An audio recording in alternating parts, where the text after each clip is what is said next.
Last night, Russia blocked the adoption of the Review Conference final document of the Nuclear Non-Proliferation Treaty, which criticized its seizure of control of the Zaporizhia Nuclear Power Plant.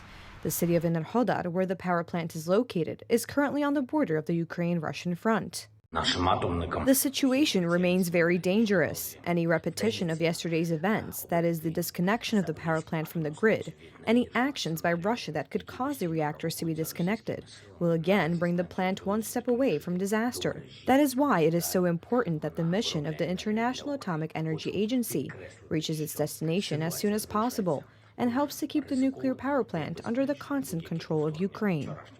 The inhabitants of Zaporizhia, 50 kilometers away from the power plant, live in constant fear.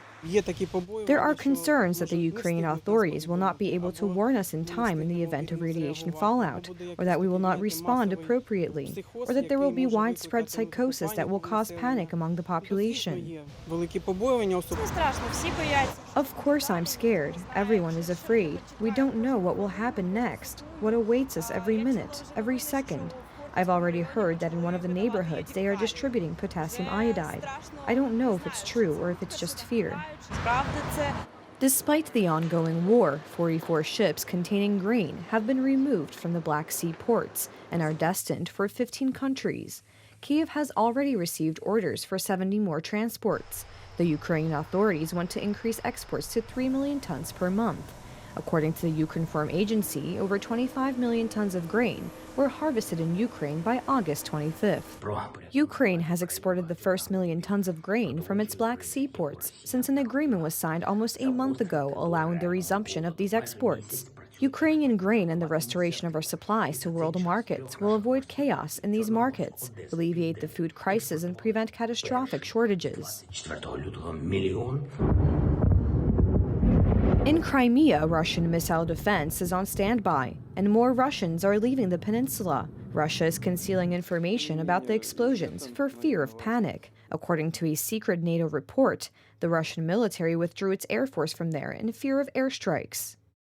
It is still difficult to talk about the evacuation of Russian soldiers from the occupied Crimea, but we can see that after the recent attacks by Ukrainian troops, the occupiers began to leave quietly with their families.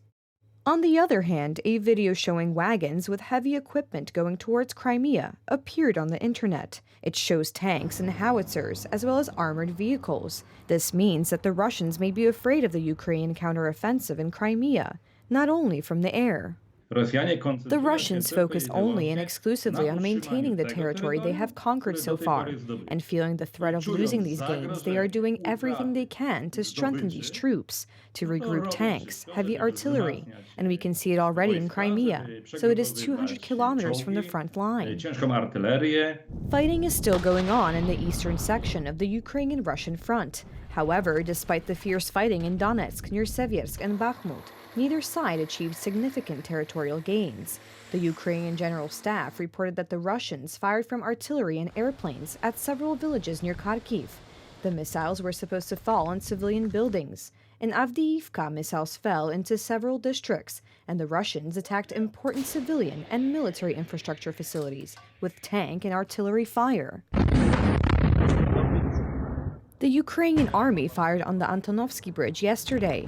It is an important facility from the point of view of military logistics. It is a crossing of the Dnieper River, located east of occupied Kherson. One of the spans of the bridge collapsed. In turn, Ukrainian intelligence reports that the Russians on a mission in Kazakhstan do not want to leave the contingent for fear of being sent to the Ukrainian front. About 1,000 soldiers are stationed there. Very low morale also contributes to the low effectiveness of Russian troops. This problem began at the beginning of the war, and the Russians have been grappling with this problem until now. The joint Russian-Belarusian maneuvers should end today. A few days ago, Ukrainian forces announced that Russia is transferring part of its air defense to the Belarusian-Ukrainian border. Alexander Lukashenko is threatening the West to use specially converted planes to carry nuclear warheads should Minsk feel threatened. Putin and I once spoke in St. Petersburg about the possibility of modifying Belarusian Su-planes so that they can carry nuclear weapons. What do you think we're talking about? Everything is ready. They have to understand that no helicopters or planes will save them if they escalate the situation. The answer will be immediate. 23 out of 30 NATO countries have already ratified documents in parliaments regarding the accession of Sweden and Finland to the North Atlantic Alliance, and the entire procedure was shortened from 1 year to several months. The shortest path to North America for Russian missiles and bombers would be over the North Pole. This makes NORAD's role vital for North America and therefore also for NATO. Russia has set up a new Arctic command. As the border guard reported, from the beginning of the war, almost 6 million people entered Poland from Ukraine, and almost 4 million left Poland for Ukraine.